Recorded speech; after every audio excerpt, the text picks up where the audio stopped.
For a long time, our generation has been told that we are ignorant, apathetic, and politically passive. When the term student activism is mentioned, the radical images of protests from the 1960s and 70s spring to mind. Anti-war demonstrators protest U.S. involvement in the Vietnam War in mass marches, rallies, and demonstrations. Central Park is the starting point for the parade to the UN building. The anti-war marchers were picketed by anti-war marchers who were hawkish toward the parading doves. In the 1960s and 70s, the big issues were civil rights, the Vietnam War, and women's rights. While there are equally profound issues to confront today, it often seems that we simply aren't as outspoken as our parents' generation. We seem to be reduced to clicking on links related to different causes on Facebook and thinking that we are helping somebody. At the same time, we are faced with what perhaps is the most daunting task of human history, stopping climate change before it's too late. The environment is in peril, and it is our parents' generation that we need to appeal to, for our own future and for the future of those after us.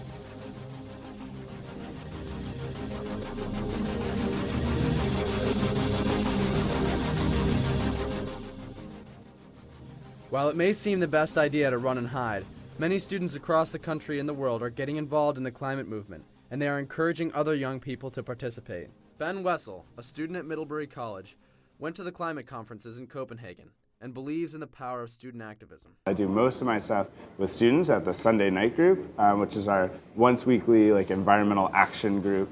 I also do stuff with the Middlebury College Environmental Council, which is the student, faculty, staff group on campus that advises the president of the college on environmental issues. Rhea Trivedi, another student at Middlebury College, is also active in the climate movement. At Middlebury College, I'm an environmental studies policy major, and so environmental policy is kind of the main driver for what I see as the most meaningful change that we can affect on the climate problem. And so I've worked in both domestic and international legislation. I was a member of the International Youth Climate Movement in Copenhagen at the United Nations climate change negotiations that went on for 3 weeks in December. I was there in the capacity of a Canadian, as a Canadian young person. Our role in Copenhagen, at least from US youth and Canadian youth, and even the EU, was very much a blaming and shaming role.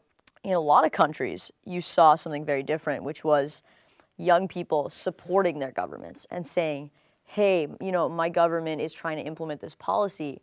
I'm going to convince as many people as I can that this is the best thing ever.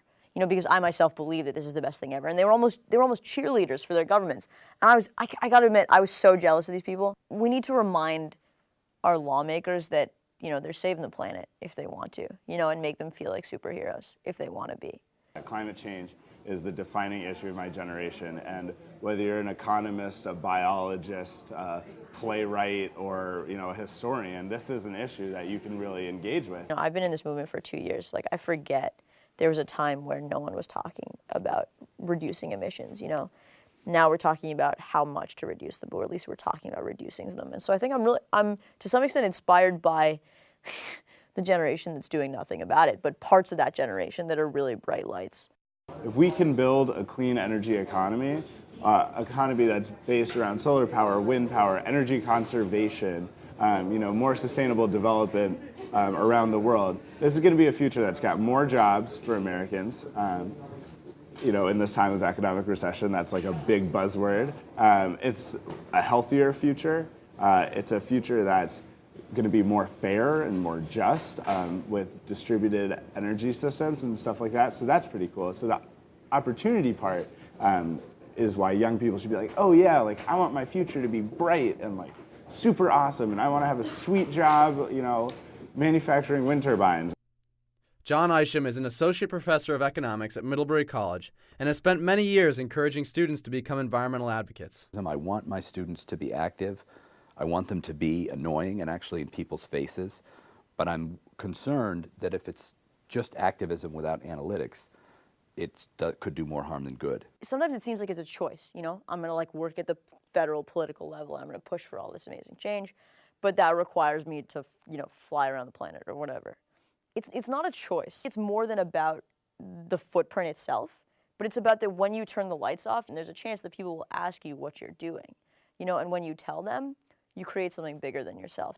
The dangers are ones that you're familiar with. Well, you get an email from the National Wildlife Federation. It says, click here, and you'll send a note to your senator, and you do it, and then you think you've done something. You haven't done anything.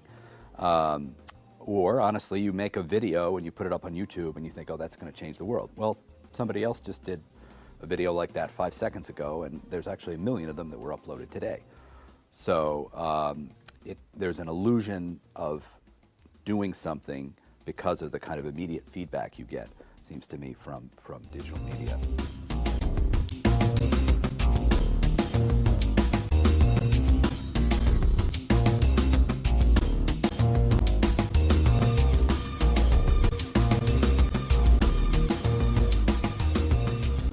While the impact of certain types of social media is debatable, the internet is a fundamental networking tool that alters the very structure of how effective activism is practiced today. So the internet is just, the power of the internet is awesome. And it's like totally the way we're going to win this, which is cool. You know, almost every youth climate organization has an online and social media organizer. Like 3 years ago, people were like, social what? Like, so that's cool. And it's like an excuse to be on Facebook. That's going in the video. Nice. So that's cool. At Middlebury College's Weighbridge House, a different type of activism is implemented. A lived activism, where environmentalism is a lifestyle based on individual choices. We provide a place for people interested in practicing lived environmentalism or lived activism. We serve open dinners to the college community. We've always been a vegetarian house, but this year we've expanded it more by attempting to purchase all of our food, virtually all of our food, from the state of Vermont and preserve it over the summer. And so now we're cooking all our dinners all year out of local foods. The idea is to provide a place to, maybe adopt some of the practices or teach some practices of a more sustainable life that people could carry on after Middlebury. So we don't have a dryer. Because you live here, you don't just go to discussions, even if you don't go to the panels. Like last night we had a rousing debate on Vermont soy and where their products come from. And even if you don't pay attention to these things, they're just they're there.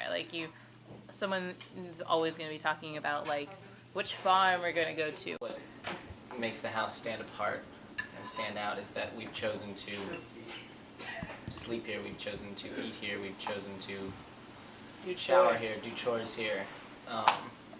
It becomes part of your life, your personal life, that doesn't sometimes extend out of your room, maybe elsewhere on campus. For many of us, the first step towards a more sustainable planet will be following the example of the Weighbridge House residents. In the end, however, real action to stop climate change occurs through both lived activism and policy shaping, young and old generations, the internet, and real life. And this convergence will happen in the hands of our generation. Even if I was in Copenhagen and even if we had gotten that fair, ambitious, and legally binding treaty, that we were all calling for, I don't think there would have been an ounce of doubt in my mind that this is a lifelong fight. This is life and death to people that I know, to people that I'm meeting, to millions of people that I'll never meet. And that if that doesn't motivate you to take action, I suggest you sort of re-examine yourself.